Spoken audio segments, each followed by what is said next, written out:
Once again, we continue our online healthcare conference with yet another interesting company, Stratec SA, and I'm very proud to have with me the CEO of the company, Mr. Markus Wolfinger.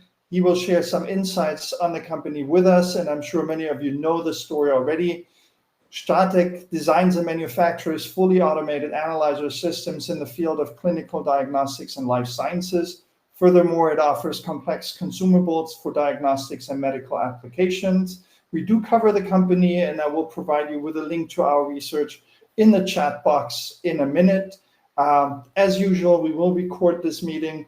It will last for about 30 minutes, including Q&A. And talking about Q&A, if you have any questions, please enter them in the chat box on the lower right-hand corner of your screen. Markus, let me hand it over to you. Thank you so much, and good morning, everyone, and welcome to our presentation. I think I don't need to walk you through the safe harbor statement, so let me directly dive into the presentation. This is going to be a short presentation, so please allow me to mainly focus on those areas where we saw material changes or where I think certain areas are worth to be mentioned, and not give you the comprehensive presentation of what we do. We actually work together with the biggest players in diagnostics and life sciences, mainly automating applications in the laboratory. The main differentiator to most of our peers is actually that we do not develop instruments and consumables from scratch. We actually invest a lot of money into our own technology pool, and in the cooperation with our partners, we customize this technology according to the mutually agreed upon specifications and requirements of the customer. This leads to a customer-specific product, but actually it means that as our technologies and intellectual property rights are kind of webbed into these applications and solutions, consumables, both consumables and instruments, it means that we are able to link development and manufacturing. And this allows us to invest upfront and to harvest downstream with the sales of the products. Our customers cannot walk away. Typically, as a trade-off for using background technologies, reliable, proven, and approved technologies, our customers are required to sign off minimum commitments in terms of minimum purchase obligations. We are the leading player in the space of the OEM instrumentation and consumables. This means you'll never find a Stratec product out there. You will always find a product of our customers. And these products are actually labeled under our customer's name, but as mentioned above, they bear at least parts of Stratec's technology. We are working in this field for decades. We have certain specialities. So if you would talk to our customer, what kind of business would you give Stratec? They would certainly name molecular diagnostics, immunoassay, immune hematology, complex sample prep for NGS, and so on and so forth. This is where we have more than only the technical skills to develop instruments and consumables. This is actually where we are a partner and actually a sparring for our partners to talk about the applications, about the do's and don'ts, about price drivers, and so on. So often enough, we understand at least the automation aspects of our customers' tests and biochemistry, as well as our partners do. We are about 1,500 people, more than 40%, so close to 50% actually working in R&D. As I've just described the business model, I think it is important to understand, in order to position ourselves as this partner bringing own technologies, we really need to invest. So we actually seed with development and we harvest with manufacturing. That's our business model.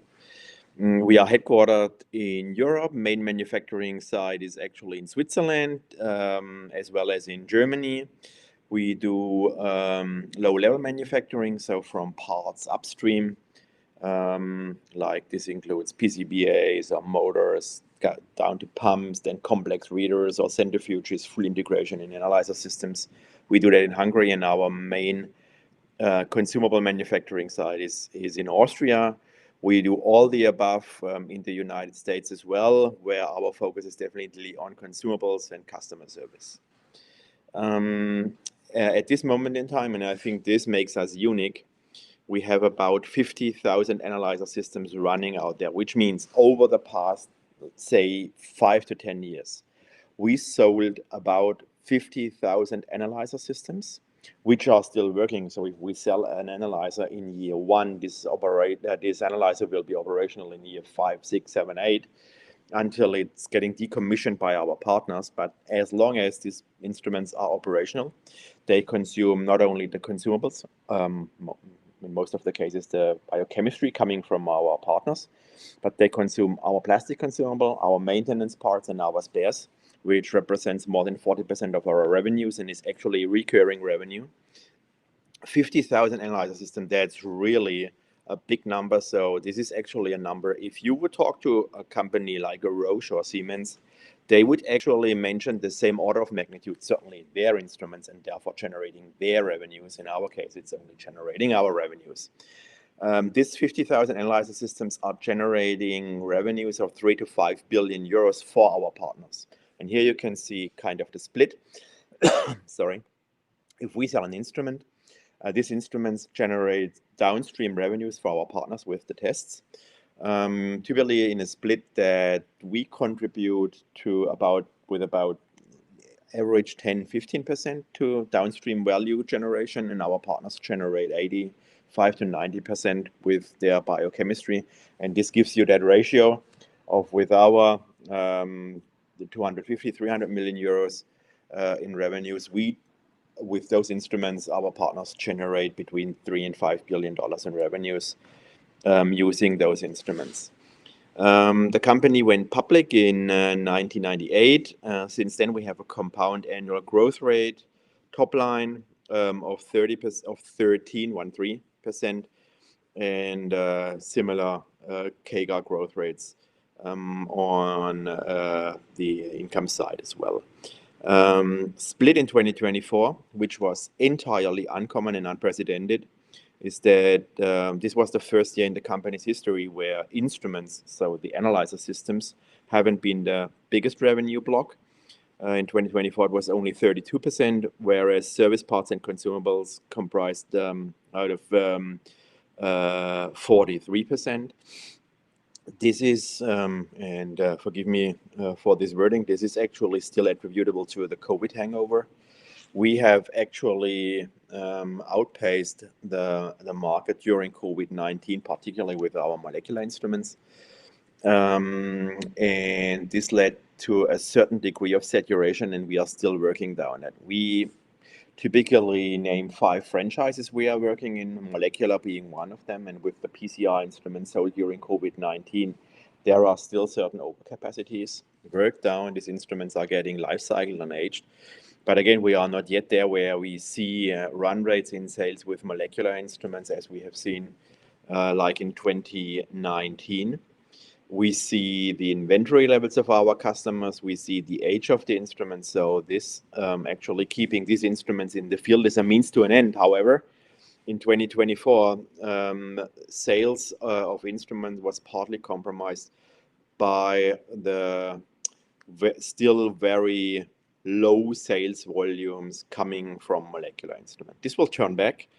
We think that we can continue to grow in absolute numbers with service parts and consumables, and certainly we keep the development and service revenues up, but sales with instruments are coming back, and this will certainly contribute positively to our bottom line as well. I think it is important to understand that typically we are describing our today's situation in this triangle, that at this moment in time we are lacking economies of scale with instrument manufacturing, as the volumes, particularly in molecular, are still fairly low.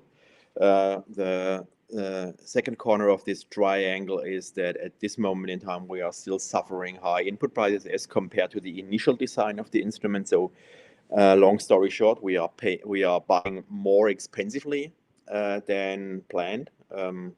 And the third corner of the triangle is that we have certain limitations. So we are not entirely blocked, but we have certain limitation with price increases towards customers. Reason is that in most of the applications we are in, there are these governmental payers and big insurance companies. They have agreements with the customers of our customers, which are typically the labs and the big lab chains. They have contracts with our partners, which are those Roches, Siemens, Hologic, DiaSorin of the world.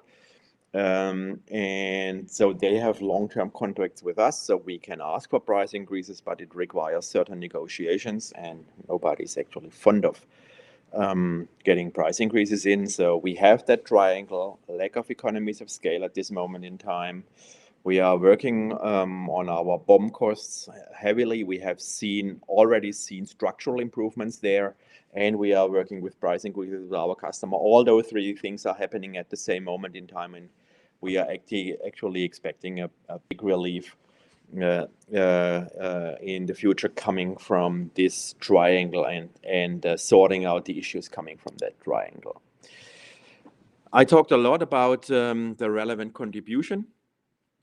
I think this chart nicely shows what we do and what our partners do. We provide the analyzer systems, we provide the software, and the software actually includes like embedded software, only controlling a motor or reading sensors, to more complex embedded applications like image interpretation, downstream to the business logic of the instrument and the connectivity. We have our own IoT solution, we have cybersecurity solutions, so we have like the whole 9 yards here.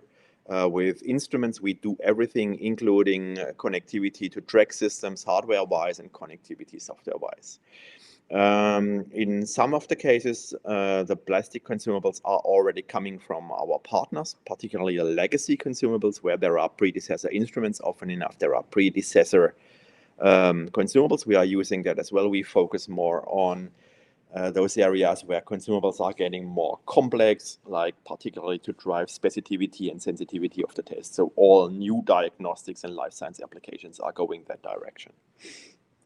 Let me just pick out a stupid example. Is if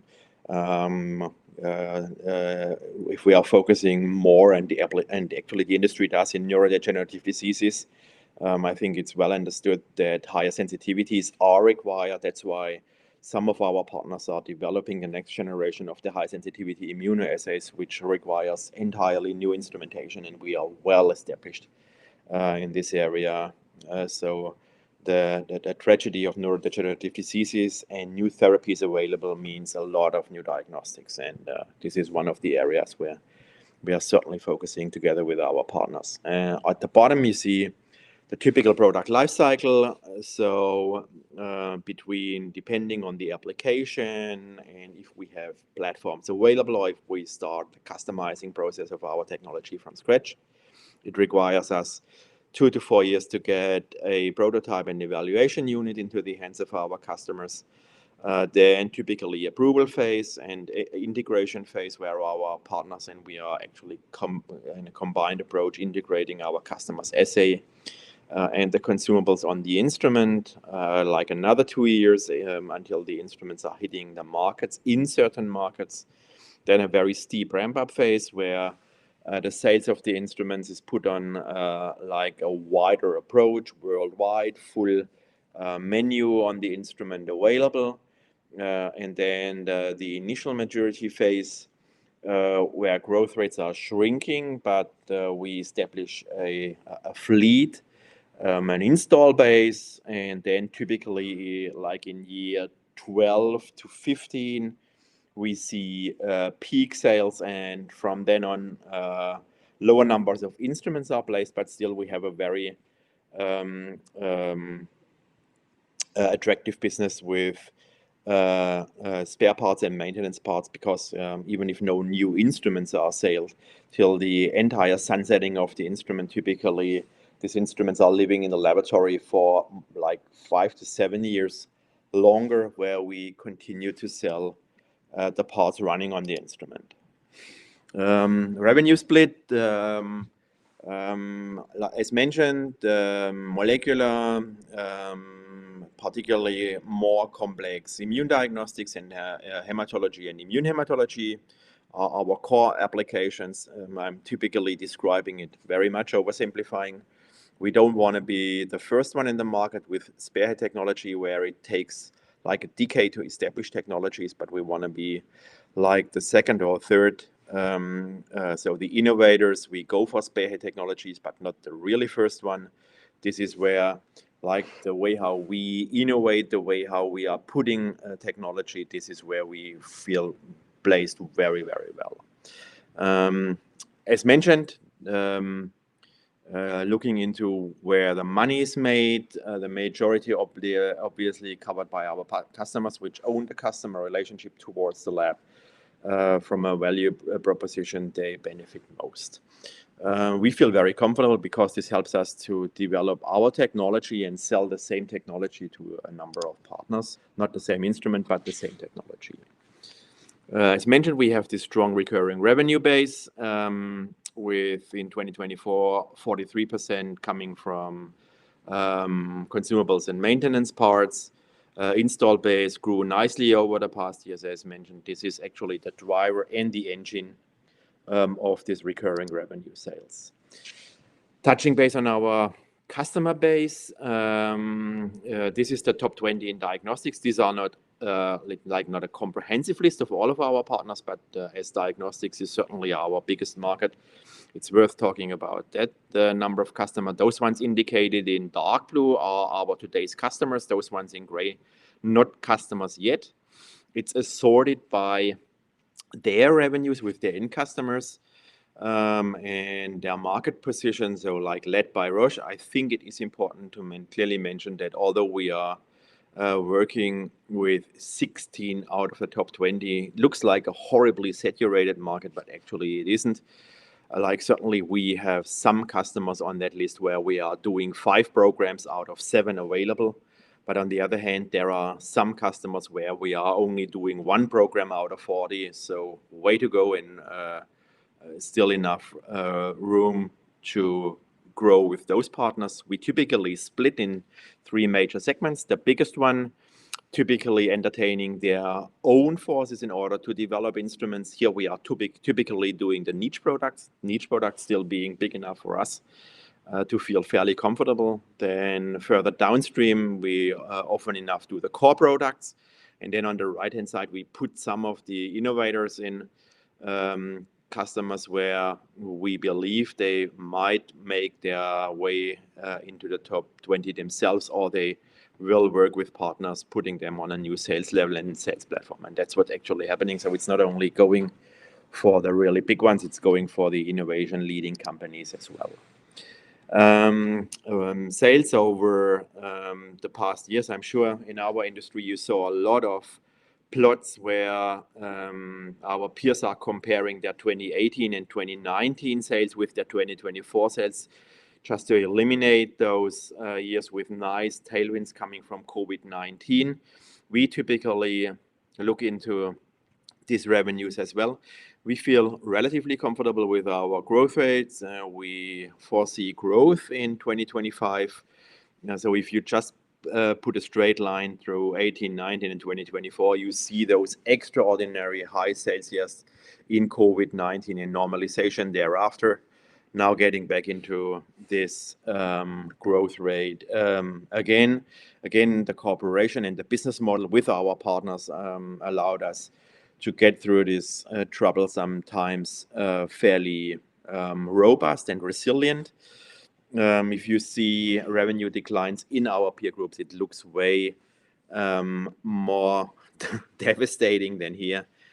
We are fairly comfortable and, as mentioned, switching now back into growth mode. We touched base on operating divisions in the 2024 sales, adjusted EBIT margin, like those peak years, extraordinary high growth rates, and now getting back into an EBIT margin where we feel comfortable. So I think long-term the company belongs in that like 15% adjusted EBIT DA area, and this is where we are actually planning midterm to get back there. Some Q1 figures, nice growth rate top line, gets through all the KPIs, and this is actually getting me straight into our financial guidance for 2025. We foresee consolidated sales for 2025 with low to medium single-digit % on a constant currency basis, adjusted EBIT margin 10 to 12% after 13% in 2024. We were on the cautious side when giving guidance. So still we see some lumpiness in the market, but like I said at the beginning of the presentation, I think the market switches back into a more prospective mode coming from out of COVID, and nobody knew where we're going, where the diagnostics was going. Actually, the FDA playing a certain role in limiting the abilities to get products faster to the market. High saturation, always almost a paralyzed mode.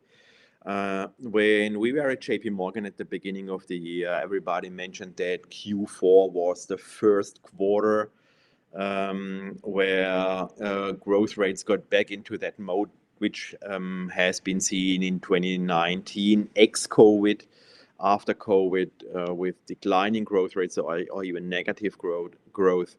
As mentioned, we have this deferred approach as compared to our customers. They invested a lot during COVID, placing new instruments. If they now get a new test, they grow right away.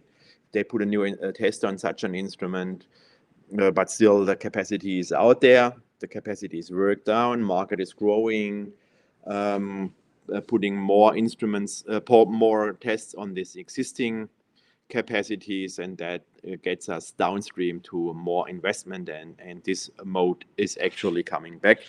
On the investments in intangible and tangible assets, we foresee 8 to 10% of revenue EBIT. In 2024, we only saw 7.1%. Focus, definitely maintaining cost discipline, then to grow our footprint in adjacent areas. Then certainly we have a well-filled M&A pipeline, very binary, as everyone knows. We were very close in 2024, didn't work out, but we keep our eyes open when we have an ongoing process. This is, if you believe in consolidation, this is actually the time to look into M&A. There are good assets out there for reasonable prices. Let me put it that way. We have a nice deal pipeline. Deal means new programs coming in. To execute on that is definitely a focus, and to leverage our existing and new customer base with the 2023 acquisition Natech, and then certainly look into our cash flow dynamics and look into inventories as well. This gets me to the end of the presentation. Please take a look into our corporate social responsibility slide. And now handing back to MWB in order to commence with the Q&A. Thank you. Thank you so much for the insights. Let me start out with a quick question regarding replacement cycle. You said 50,000 units are out in the field over the last 10 years, 12 to 15 years life cycle. Do you see that growth going forward at some point starts to be driven by not only growth in new customers and new applications, but also by a solid replacement cycle that's being triggered? And also, are there customers that are upgrading old machines into new machines if they have an edge on speed or functionality? 100% true, both. So, I mean, please bear with me. It's fairly complex to describe that. Typically, we see different dynamics in the course of such a cooperation. So, like after development and when instruments are placed, certainly the first, say, 5 to 8 years, it's almost exclusively new instruments. But then certainly as our customers are trying to keep their customers with attractive offering, and obviously it's a huge investment for the laboratories to establish a new cooperation in terms of training and qualification and quality and integration of the workflows in a laboratory. That's why customers downstream are super sticky, not only ours, but the lab customers as well. And like from year 5 on, obviously it starts that an existing instrument gets replaced with a new instrument of the same kind. And downstream, actually, it's super attractive because between 30 and 45% of the revenues, like in year 10, 12 of such a corporation, means actually replacement of an instrument of the same kind. And now getting to the second part of your question, which is again a dynamics which we didn't see over the past 15 years at this moment in time. And let me make a stupid car example, because this typically works fairly well because everyone understands. Like if you are in an economical trouble sometimes, and typically you replace your car after 100,000 miles every time, and now you are in economically trouble sometimes, you may consider using the same car for 150,000 miles, but making certain investments in service and maintenance, like replacing the braking system or anything the like. And this is what's currently happening. This is what we see in our KPIs. So the acceleration of service parts and maintenance parts in 2024 is just mimicking that decision that our customers are trying to keep existing instruments they sold during COVID-19 as long as possible in the field in order to avoid new investments with new instruments. That's why we see this decline in the contribution coming from instrument. But like I said, that's a mean to an end. You can only do that so and so long. So after 200 or 250,000 miles, you need to replace your car if you want to rely on a solid instrument. And it's like in the aircraft industry, over time, there is innovation. There are new tests which are requiring new parts in the instrument, and that's what's actually going on at this moment in time. Great, thank you. Quick question regarding your guidance for adjusted EBIT margin in 2025 versus 2024. You do expect a lower adjusted EBIT margin, even though negative effects expire. Is that due to costs that are higher, or revenues? Well, revenues you're expecting to grow actually this year, right? Yeah, from actually, like, so certainly we had a contributor in 2024, an extraordinary strong fourth quarter. This year is again super back end loaded, and we wanted to make sure that we can stick to that guidance. We are continuously monitoring guidance, and we'll probably come back in the course of the year. Again, I don't want to give that hint that something's going to happen. This is the guidance, and this guidance was based on that high earnings contributor in the fourth quarter of 2024, which is not expected to happen this year, but again, super back end loaded. So we want to be on the safe side. All right. There are a few more questions, but given the time, I will focus on one range of issues, that's M&A. On the one hand, a lot of questions were targeting and focusing on the question what you are looking for in M&A. Are there certain regions, certain products that you're trying to get? And also, of course, and that's the flip side of the coin, are you considering yourself being an M&A target? Because your valuation has come back quite a bit and private equity is looking. Now we got about 1 minute. I know it's tough, but if you could maybe give us an idea. Short answer, being an M&A target ourselves, this is certainly something we shouldn't comment on, but obviously this is attractive, and everyone knows that this is actually the time age of private equity looking into a situation where, like, there are big stakes in the hands of like a family, as in our case. So I know that there is a high frequency of requests, but like I said, this question should be discussed with other players. I'm not private equity. I'm running this company. But again, this is an attractive time for investments. You know, certainly we had some nice premium in the share before COVID, and after COVID, this is the same company, a very successful business model. Growth will come back. Attractive situation, I have to admit.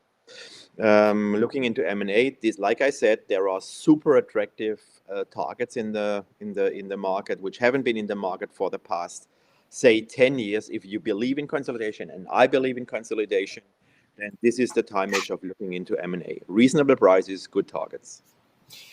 All right. Given the time, unfortunately, we have to close the presentation at this point. The next one will be Marinomed Biotech. I just posted the link in the chat. Thanks, everybody, for attending. Thanks, Marcus, for sharing your insights with us. And, of course, thanks, everybody, for your great questions. I'll see you all later.